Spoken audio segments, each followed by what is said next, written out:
శుభకార్యాలకు పూజార్ల కోసం వెతుకుతున్నారా? పూజారీస్.com లో అతి తక్కువ ధరలకే పూజార్లను ముందే బుక్ చేసుకోండి. వెంటనే కాల్ చేయండి.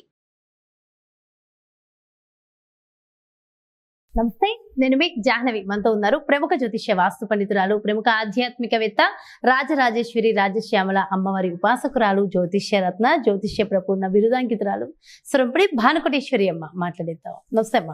జై శ్రీరామ్. శ్రీమాత్రే నమః. శ్రీ గురుభ్యో నమః. అమ్మ, ధనుర్మాసము అత్యంత పవిత్రమైన మాసాలలో ధనుర్మాసం కూడా ఒకటి కదా. మరి విష్ణుమూర్తికి ప్రీతికరమైన మాసం అని కూడా అంటూ ఉంటారు.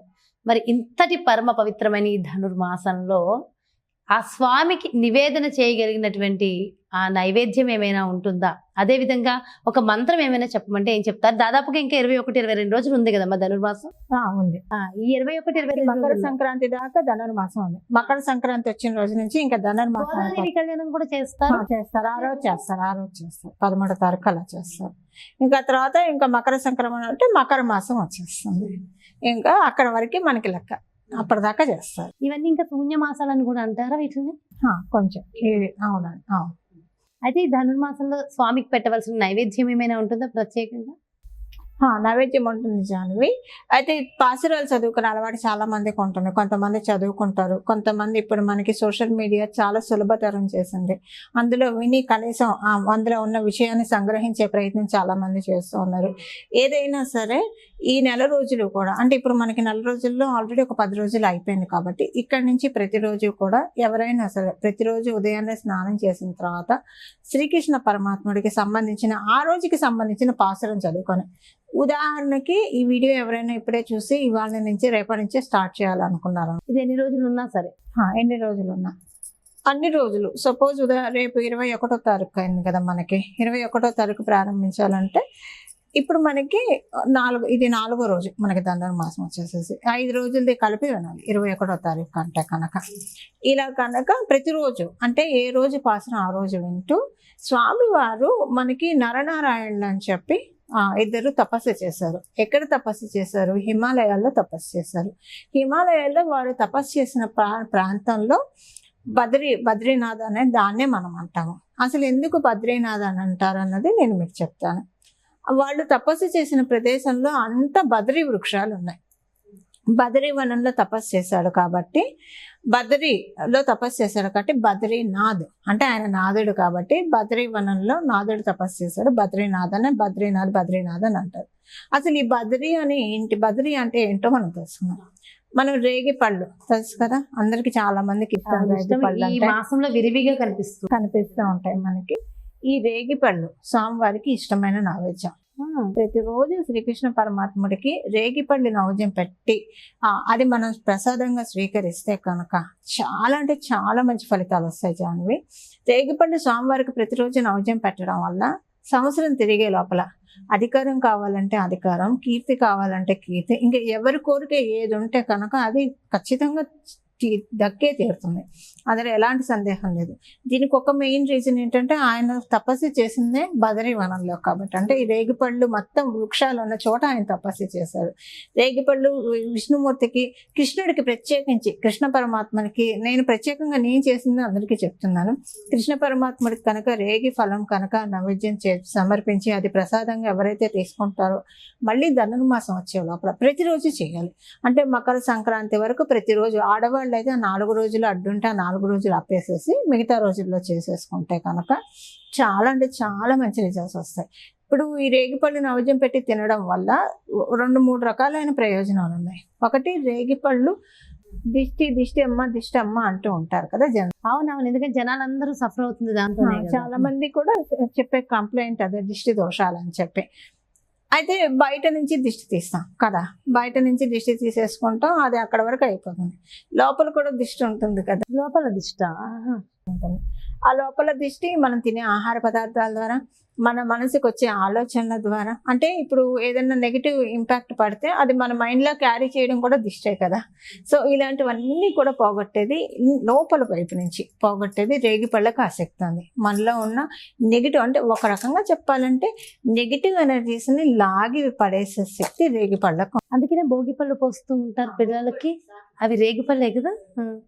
భోగిపళ్ళు, రేగిపళ్ళు, అసనగలు, పూలు, మళ్ళీ చిల్లర పైసలు, పసుపు కుంకుమ అక్షింతలు ఇవన్నీ కలిపి మొత్తం కలిపేసేసి దిష్టిగా భోగిపళ్ళు అందుకే పోస్తారు. ఇప్పటికి చాలా మంది పెద్దవాళ్ళు కూడా కొంతమంది పోయించుకున్న వాళ్ళు నాకు తెలుసు. వాళ్ళ ఇంట్లో పెద్దవాళ్ళ చేత, అంటే వాళ్ళ పిల్లలకు వాళ్ళు వస్తారు, వాళ్ళు కూడా కూర్చొని వాళ్ళ పెద్దల చేత పోయించుకుంటారు. అదొక సెంటిమెంట్గా కూడా చాలా మందికి ఉంటుంది. అది నిజంగా చాలా నెగిటివ్ ఎనర్జీస్ని తీసేస్తుంది జాన్వి. రేగి పళ్ళు అనేవి చాలా నెగిటివ్ ఎనర్జీస్ని తీసేస్తున్నాయి. సో మనకి లోపలంతా కూడా నెగిటివ్ ఎనర్జీస్ని తీసి అవతల పడేస్తుంది ప్రతిరోజు శ్రీకృష్ణ పరమాత్మ. అసలు వీలుంటే ఈ ధనుర్మాసం ఇంకా ఆయనకి ప్రీతికరమైన మాసం కాబట్టి, కానీ విడిగా కూడా రేగిపళ్ళు సీజన్ ఉన్నప్పుడు ఆ సీజన్ అయ్యే మొత్తం కూడా రోజుకి ఎక్కువ ఫలం కూడా ఒక 4 ఫలాలు తినిపిస్తే మనకి సి విటమిన్ అవి చాలా విటమిన్స్ ఉంటాయి, అవి మన బాడీకి అందుతాయి. సో అమ్మవారికి నైవేద్యం పెట్టి తింటే ఇంకా మంచిది. అమృత స్వామివారికి కొన్ని తినిపించి మనం కొన్ని అవే తినేస్తే సరిపోతుంది. స్వామివారి నైవేద్యం పెట్టి ఆయన చూపు పడింది మనం తింటే కనుక మనకి చాలా మంచి ఫలితాలు వస్తాయి జాన్వి. ఇది చాలా బాగా అద్భుతంగా పనిచేస్తుంది, ఎలాంటి సందేహం లేదు. అదేవిధంగా ధనుర్మాసంలో పొంగల్ చాలా ప్రత్యేకంగా అయ్యో రకరకాల నైవేద్యాలు పెడతారు. అందులో ప్రధానమైనది పొంగల్. ప్రతిరోజు పొంగల్ చేసి నైవేద్యం పెడతారు. చాలా ఎందుకు అంత విశిష్టమా పొంగల్ స్వామి? ధనుర్మాసంలో బ్రాహ్మీ ముహూర్తంలో ఆ దేవతలకి బ్రహ్మ ముహూర్తం అని చెప్తుంది ధనుర్మాసం. ఎందుకంటే మకర సంక్రాంతి రోజు మకర సంక్రాంతి నుంచి ఉత్తరాయణ పుణ్యకాలం ప్రారంభమవుతుంది. ఉత్తరాయణ పుణ్యకాలం అంటే దేవతలకి పగటి సమయం, దక్షిణాయనం అంటే రాత్రి సమయం. అయితే రాత్రికి పగలికి లాస్ట్ లో ఉన్న ఎడ్జ్ ఏంటి?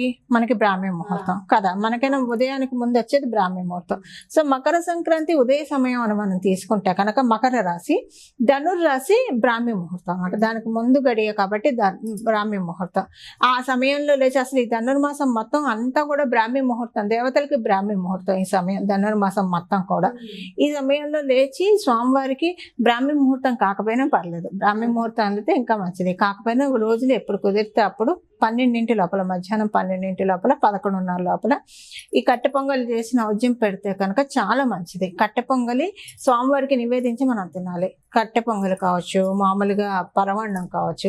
ఎక్కువగా కట్టె పొంగలే నైవేద్యం పెడతారు జాను, ఎక్కువగా కట్టె పొంగలే చేసి నైవేద్యం పెడతారు. చాలా విశేషం. శక్తి ఓపుకున్న వాళ్ళు వచ్చేస్తే ఇంకా బేషుకు చాలా మంచిది. అదే అండ్ రేగిపళ్ళు రేగిపళ్ళు అయితే ఖచ్చితంగా పెట్టాలి. అంటే యాక్చువల్గా అయితే మనకి కట్టె పొంగలే నైవేద్యం పెడతారు.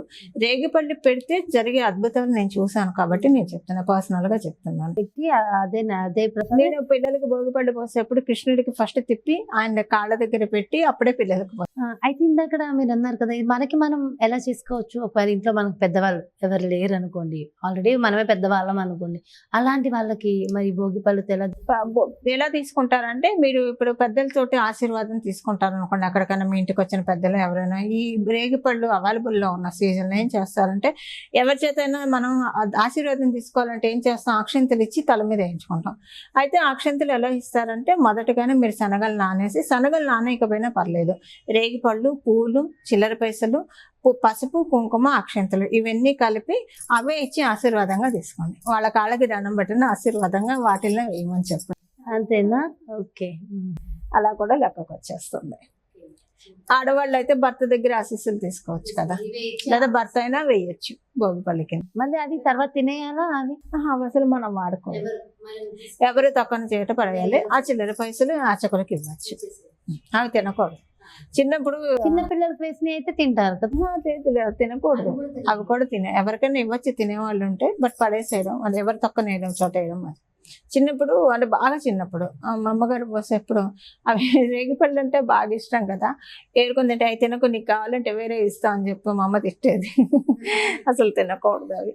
ఎందుకంటే ఒకసారి ఆ భోగిపళ్ళు తీసేసారంటే, మీరు రథసప్తమి రోజు కూడా చూడండి రేగిపళ్ళే పెట్టుకుంటారు. జిల్లేడాకులు రేగిపళ్ళే పెట్టుకొని స్నానం చేస్తారు తల మీద కదా. కంటికి ఉన్న దోషాలు, దిష్టి దోషాలు, సమస్త దోషాన్ని హరించే సీజన్ కూడా ఇదేనా? మనకి మాఘమాసం వస్తుంది, రథసప్తమి వస్తుంది. అంటే ఇప్పుడు చెప్తున్నా, ఇంకా తొందరలోనే ఉంది. అంటే ఇలాంటివన్నీ వినే తొందరలో వస్తుంది కాబట్టి గుర్తు పెట్టుకుంటే ఇంకా మంచిది. రథసప్తమికి టైం ఉంది, కానీ ఇప్పుడు అంటే అప్పటిదాకా రేగిపళ్ళు మనకు వస్తాయి. సో ఇలాంటివన్నీ ఎందుకు రేగిపండుకి అంత విశేషం అంటే, నారాయణుడు నరుడు ఇద్దరు కలిసి ఆ వనంలో తపస్సు చేసి ఆ ఫలానికి అంత శక్తి వచ్చింది అనమాట. ఆ వనంలోనే ఆయన తపస్సు చేశారు కాబట్టి రేగిపండుకి నిజంగా చాలా విశేషం. రోజు 4 రేగిపళ్ళు తినడం కూడా స్వామికి నైవేద్యం పెట్టి చాలా మంచిది. పరంగా మీరు సైంటిఫికల్ గా చూసుకున్నా మంచిది, మనకి ఇలా ఆధ్యాత్మికంగా కూడా చాలా మంచిది. రైట్ టైంలో రైట్ రెమెడీ. నిజంగా అది కూడా ఇంకా 21 days ఉంది. 21 నెంబర్ కూడా చాలా మంచిది. సో చాలా చాలా బాగుంటుంది. And thank you so much అమ్మా. నమస్తే. మంగళం. నమో భగవతే వాసుదేవాయ. చూసారు కదండి, మరి ఇది ధనుర్మాసం ఇంకా దాదాపుగా 21-22 రోజులు ఉన్న నేపథ్యంలో ఈ 21-22 రోజుల్లో ఎప్పుడు చూస్తే అప్పటి నుంచి మొదలుపెట్టి ఈ వీడియో ఓకే, అంటే మొత్తానికి ఏదో ఒక్క రోజైనా సరే చెయ్యాలి అనే ఉద్దేశంతో ఖచ్చితంగా స్పెషల్గా చెప్పినటువంటి ఆ రెమెడీని చేయడం వల్ల, ఆ నైవేద్యాన్ని సమర్పించడం వల్ల అధికారం కావాలన్న వాళ్ళకి అధికారం వస్తుందట. అంటే జీవితంలో ఏదైతే కోరుకుంటామో అది ఖచ్చితంగా దక్కి తీరుతుంది అనేది దీని ఉద్దేశం. సో డెఫినెట్గా ఇదైతే ఫాలో అయిపోదాం. మంచి స్థితికి ప్రతి ఒక్కళ్ళు చేరుకోవాలని మనస్ఫూర్తిగా కోరుకుంటూ మరో చక్కటి ప్రత్యేకమైన కార్యక్రమంతో మళ్ళీ మీ ముందుకు వచ్చేస్తాను. మరి అదేవిధంగా మీ యొక్క జాతకానికి సంబంధించి కానీ, లేదంటే మీ ఇంటి వ్యాపార వాస్తుకు సంబంధించి కానీ, లేదంటే ప్రత్యేకమైన ప్రాంతాల్లో ప్రత్యేకంగా పవర్తో చక్కగా ఎప్పుడు కూడా నిత్యము నిర్వహించే పూజలలో మీరు కూడా పాల్గొనాలి అంటే మరి మన భానుకోటేశ్వరి అమ్మని సంప్రదించాలి. అపాయింట్మెంట్ కావాలి అన్న క్రింద డిస్ప్లే అవుతున్నటువంటి నెంబర్స్కి కాల్ చేయండి. నమస్తే.